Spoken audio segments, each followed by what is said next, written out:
Good morning guys, welcome to my vlog, Kimoto Vlog. And for today's video, it's a very special video dahil magpaparem up tayo today. Dahil nagpalit tayo ng full exhaust sa ating CF Moto 675 NK. And kasama ko ang dad ko, which is naka MT-09 SP. Nagpalit din siya ng exhaust, which is yung full titanium naman niya sa kanya. So today pupunta tayo ng Manila, around Taytay Rizal. Shout out to Team Moto10. Sa kanya tayo papapalit ng paparem up. So yeah, let's go.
So magpagas lang tayo.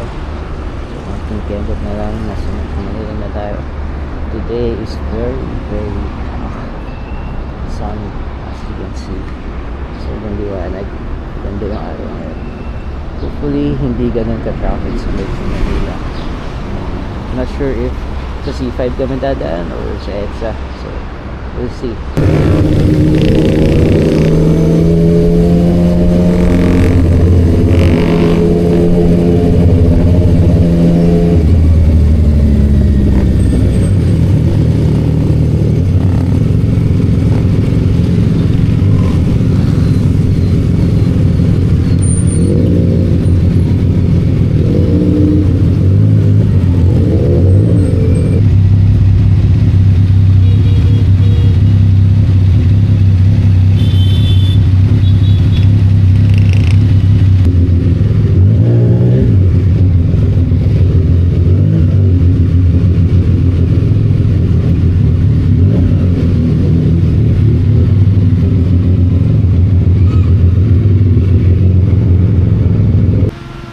Finally, andito na tayo sa Team Moto10 Performance Center.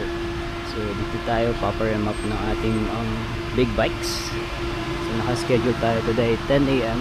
So yun, sakto lang din. Ayos.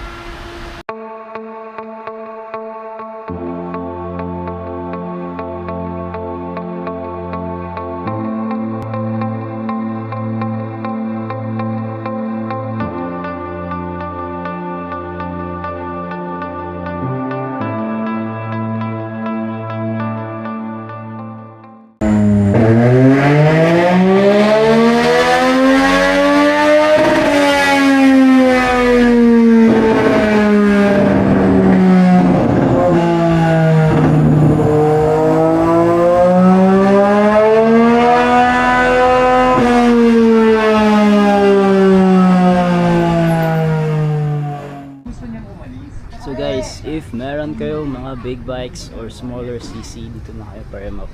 Team Moto10. Dito siya sa around Taytay Rizal, Pawid compound. As you can see, may bago sa pack ngayon, ha? Kulay red. Isang linggo pa lang daw. Ayan, paparem up dun siya. Full exhaust. Terminal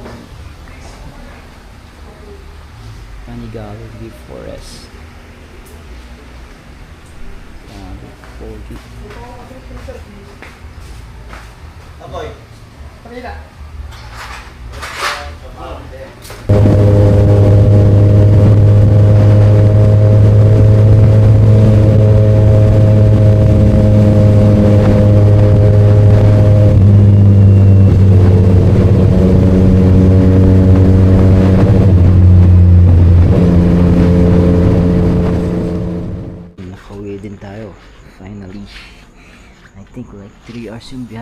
natin from Taytay Rizal.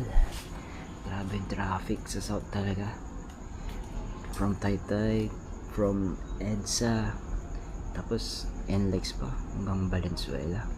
Grabe, pulang-pula sa Google Maps. Sa mga nagbabalak magbiyahe ng south yan, mag-isip-isip na kayo.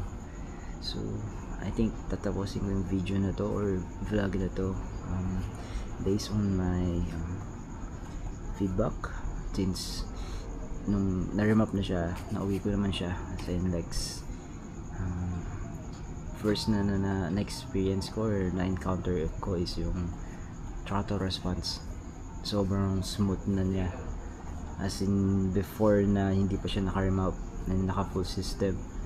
Sobrang smooth niya na, grabe, parang brand new na.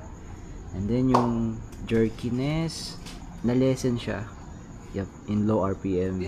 Yung pagkudkod, yung parang nagkukulang yung, or parang sobra-sobra yung gas na binibigay niya, dahil yun nga, nagpalit tayo ng exhaust. So yung stock niya dun pa rin siya nakatune. So ayun, nag-lesson siya, hindi na siya sobra.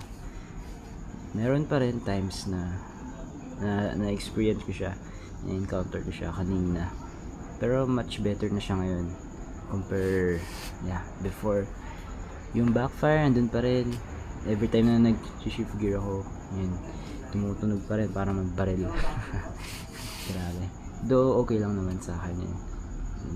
Ang main concern ko lang talaga is yung pag low RPM, lalo na pag traffic, nakakainis kasi yung hindi siya smooth, hindi ba?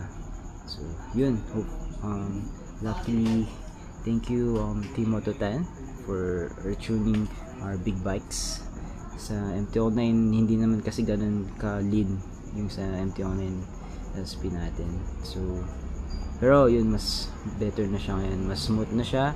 Yung temperature niya hindi na sobrang sikip, parang ganun.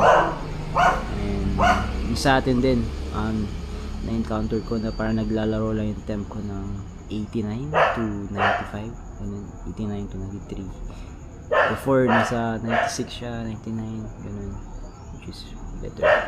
Nakakahinga siya ng maayos. Yeah, that's a wrap. Thank you Team Moto10 for retuning my bikes. If you guys wanted to retune your big bikes or lower CC, pwede kayo pumunta, mag-inquire lang kayo, ipopost ko dito yung Facebook nila. So yep, thank you guys for watching this video, and see you next ride soon.